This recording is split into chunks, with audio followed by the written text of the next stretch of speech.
Hello everyone, देखिए CBSE के तरफ से एक बहुत बड़ा अपडेट आया है सेशन 2021-22 वालों के लिए। देखिए डबल एग्जाम आखिर क्या है, किस प्रकार से होगा, इसके बारे में आज हम बात करेंगे। जैसा कि अपडेट आया है उसमें बताया गया है अब डबल एग्जाम हो गए, है ना। पहले भी कुछ साल पहले होता था समेटिव 1 समेटिव 2 के तौर पे हम लोग जानते थे, एसे 1 और एसे 2 करके, ठीक है। लेकिन आखिर ऐसा क्यों प्लान किया गया, क्या है इसका मकसद? तो देखिए एक्चुअली कोरोना को लेकर के क्या हो रहा है कि 2 बार से एग्जाम टला जा रहा है, ठीक है। डायरेक्टली बच्चों को प्रमोट कर दिया जा रहा है, तो ऐसा मतलब कि आखिर कब तक इसका जारी रहेगा प्रकोप, कोई कहा नहीं जा सकता है। तो उसको लेकर के एक मतलब अभी जो डेल्टा जो वायरस है, मतलब इसका जो थर्ड फेज जो आने वाला है, उसको लेकर के बहुत सारे मतलब कि सावधानियां बरतनी शुरू हो रही है। तो उसी को लेकर के ऐसा किया गया है कंडक्ट करवाने के लिए कि एग्जाम ना 2 तरह से होगा, ठीक है। इसमें एसे 1 समेटिव असेसमेंट 1 टर्म 1 50% कंसिस्ट करेगा और टर्म 2 50% कंसिस्ट करेगा। टर्म 1 का जो शेड्यूल है वो होगा नवंबर टू दिसंबर के बीच में, और टर्म 2 जो होगा मार्च टू अप्रैल के बीच में होगा, ठीक है।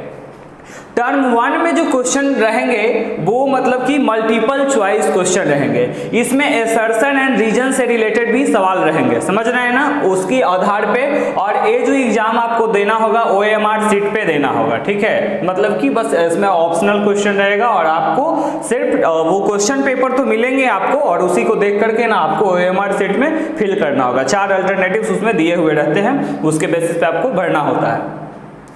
इसके बाद यहाँ पे देखेंगे उसका जो टाइमिंग रहेगा, जो 50% होगा उसका जो टाइमिंग रहेगा वो रहेगा आपका 90 मिनट्स, है ना। 90 मिनट अप्रोक्स 1.5 घंटा का टाइम मिलेगा आपको। और क्वेश्चन पेपर जो है ना वो बोर्ड के द्वारा स्कूल में सेंड किया जाएगा। और आपको पता होना चाहिए कि इसी के साथ ना मार्किंग सिस्टम जो भी रहेगा, किस प्रकार से मार्क करना है, वो सब उसी में अपडेटेड होकर के आएगा, ठीक है। लेकिन इसमें एक्चुअली अभी कौन सा सिलेबस आएंगे, कौन से पार्ट एसे 1 में कंडक्ट करवाए जाएंगे, यानी 50% टर्म 1 में जो आने वाला है वो कौन होगा, और 50% जो टर्म 2 में आने वाला है वो कौन होगा, ये अभी तक डिसाइडेड नहीं है। लेकिन हम रिलेटेड ही रहेंगे। जैसे देखिए अगर क्लास 10 में फिजिक्स में इलेक्ट्रिसिटी की बात करें तो इसके साथ आपका अटैच हो जाता है वो magnetic effect of electric current, magnetic effect of electric current.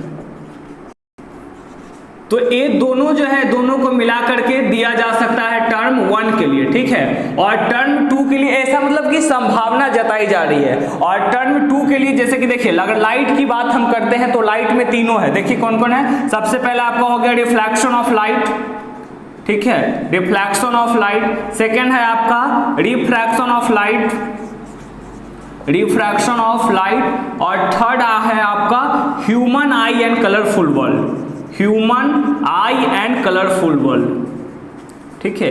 तो ये मतलब कि आपका क्या है ना अपडेट आया है ना। जो टर्म 1 में ऑब्जेक्टिव टाइप होंगे और टर्म 2 में होगा वो सब्जेक्टिव टाइप होंगे। तो देखिए 50% सिलेबस कैरी करेगा, तो जो रिलेटेड चैप्टर है ना वो उससे क्वेश्चन आ सकते हैं आपका। कुछ जो इसमें जैसे फिजिक्स में ही अगर हम बात करते हैं तो उसमें सोर्सेज ऑफ एनर्जी, ये सब जो चैप्टर है वो थोड़ा सा सेपरेट है, ठीक है। तो हो सके उसी सब से सवाल दिया जाएगा। जैसे ही इसका अपडेट आएगा मैं आपको तुरंत इस पे वीडियो बना करके अपलोड करूंगा, ठीक है।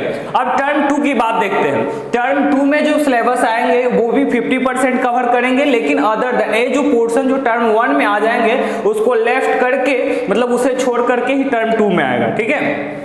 टर्म 2 में जो क्वेश्चन पेपर होंगे आपको, है ना, इसमें डिफरेंट पैटर्न्स के क्वेश्चन रहेंगे। जैसे देखिए 1 marks question, 2 marks question, 3 marks question, 4 marks question, ऐसे अलग अलग पैटर्न्स के रहेंगे आपको, ठीक है। इसमें रिटन टाइप होगा, आपको लिखना पड़ेगा, ठीक है। लॉन्ग आंसर टाइप भी हो सकते हैं, शॉर्ट आंसर टाइप भी क्वेश्चन इसमें शामिल हो सकते हैं। लेकिन हाँ वो चैप्टर जो मतलब टर्म 1 में इंक्लूडेड नहीं है वही सब शामिल होंगे इसमें।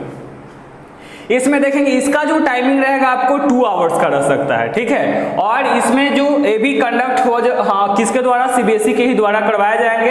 अगर देखिए इन केस अगर उस समय क्या होता है जो ना, अगर कोरोना का ये जो कोरोना है अगर ये पीक पे पहुंचा हुआ रहेगा, जैसा कि साइंटिफिक मतलब कि बताया गया है, अभी जो गाइडलाइन वगैरह मिला है हम लोग का कि इसका जो थर्ड वेव जो आ रहा है कोरोना को लेकर के, है ना, वो अक्टूबर मंथ में, है ना, और टिल दिसंबर उसको बताया जा रहा है कि वो अपना पीक पे रहेगा, ठीक है। तो उस केस में अगर ऐसा कुछ होता है तो उसमें संभावना जताई जा रही है कि जो स्कूल में जो 20 मार्क्स जो इंटरनल असेसमेंट होते हैं, है ना, और जो अगर इसी का अगर रिकॉर्ड वगैरह जो रहा, अगर मान लीजिए कि एक एग्जाम कंडक्ट कर लेता है, अगर मान लीजिए नवंबर से दिसंबर में अगर थर्ड वेव नहीं आता है, उसका प्रकोप नहीं देखने को मिलता है, तब आपको क्या करवाया जाएगा, इसको जो है बहुत बड़ा मतलब कि इसी बेसिस पे करवा लिया जाएगा। अगर मान लीजिए कि थर्ड वेव जो होता है वो मार्च से अप्रैल के बीच में आ जाता है, उसका मतलब पीक अगर कोरोना का मार्च से अप्रैल में रहेगा, तब उस केस में क्या करवाया जाएगा कि जो टर्म 1 आपका 50% का लिया गया है, इसी को एनालाइज करके कंपेयर करके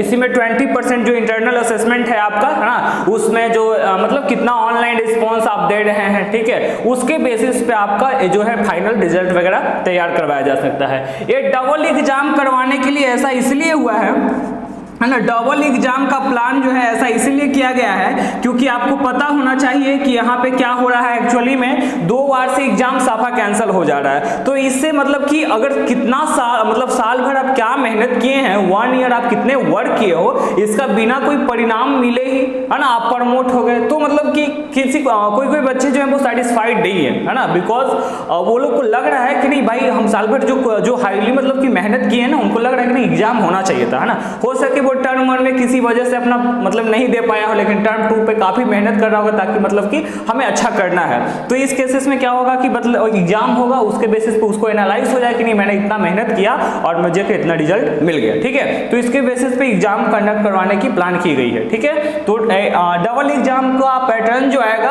है ना, उसमें कौन सा सिलेबस है, जैसे अभी कुछ दिन पहले एक अपडेट आया था कि इस बार भी 30% सिलेबस में कटौती होगी।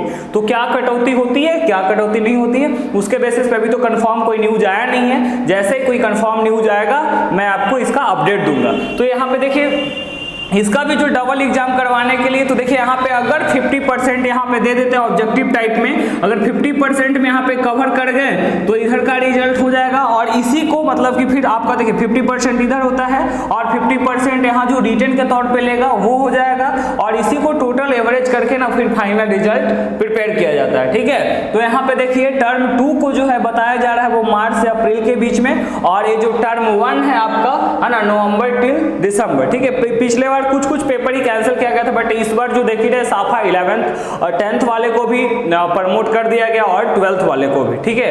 तो इसी को मतलब कि ये सब आखिर सही नहीं, उचित नहीं है, इसके लिए फिर क्या करवाया जा रहा है, इस बार डबल एग्जाम का प्लानिंग आया है, ताकि एक एग्जाम जो है 50% ऑब्जेक्टिव टाइप का ले लिया जाए और एक एग्जाम जो है वो 50% रिटन टाइप का एग्जाम ले लिया जाए, ठीक है। फिर जैसे ही कोई अपडेट आता है मैं आपको नोटिफाई करूंगा। Thank you.